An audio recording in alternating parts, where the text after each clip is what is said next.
Today, we're bringing you a convert story. This is the life story of the grandson of one of the most influential people in the world. We're talking about Nelson Mandela's grandson, Mr. Zwelivelil Mandela Sizwe Dalibhunga Mandela, also known as Mandla Mandela. A little background. Mandla Mandela was born in 1974 on the 21st of June and is currently 46 years old. He is the tribal chief of the Mvezo Traditional Council. The grandson of Nelson Mandela, Mr. Mandla, holds a bachelor's degree in politics from Rhodes University. His father, Makgatho Mandela, died in 2005. This paved Mandla's way for the headship of the clan. Originally, Nelson Mandela had given up the right of Thembu, the people who migrated from Central Africa along the east coast before settling in KwaZulu Natal, nearly 70 years prior to fight white rule in South Africa. The tribe hadn't chosen a leader until 2007, 2 years after Makgatho's death. The people looked up to Nelson Mandela to reclaim his title. However, since he was old and busy, Nelson Mandela recommended his grandson, Mandla Mandela, for the position. He was only 32 years old at the time. His primary duties involved tribal ceremonies, settling disputes, and representing the clan nationally during political issues. Moving forward, Mandla Mandela became a member of the parliament during the 2009 elections, 2 years after assuming his role.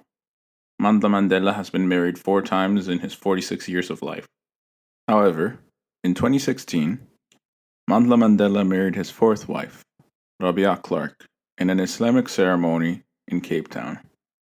2 months prior to the wedding, Mandla had reportedly converted to Islam. This is what Mr. Mandela had to say after his nikah ceremony.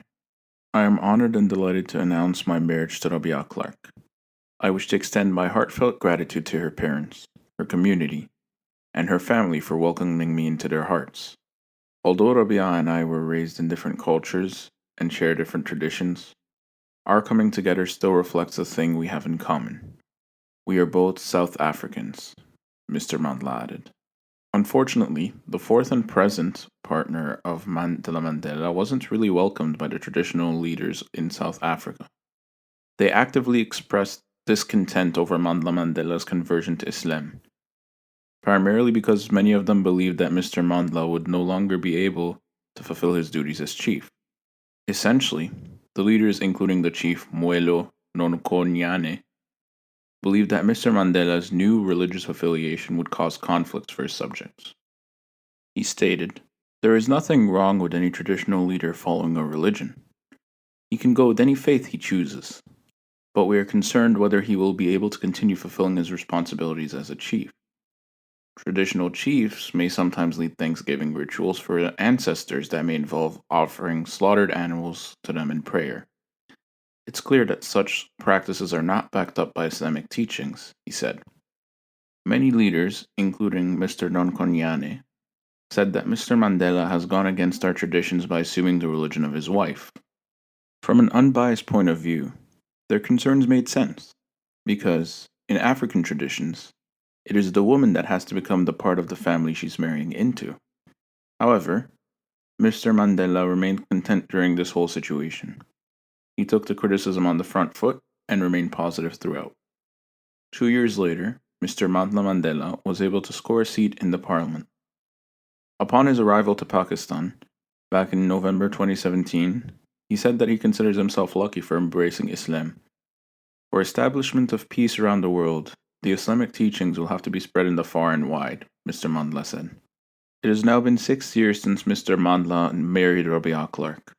Despite facing criticism for his decision of converting to Islam, it appears that the grandson of Nelson Mandela did manage to uphold and live up to his rank in the tribe while holding on to his Islamic values.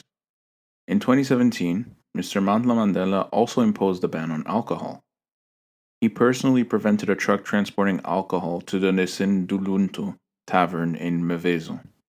However, in one of his interviews, Mandela did mention that this ban has nothing to do with religion. It had more to do with the terrible effects alcohol has on individuals and their families.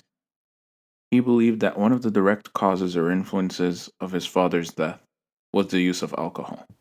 Moreover, he managed to score a seat in Parliament 2 years after his conversion, representing his people on a national level and bringing forth effective solutions to their problems. Mr. Mandela hasn't been very upfront about his personal life, hence, there isn't much information about it. He has respected Islam and spoken well of the religion since his conversion. We hope to see him thrive as a leader and as a Muslim in years to come. May Allah continue to guide him and every struggling Muslim in this world. Ameen.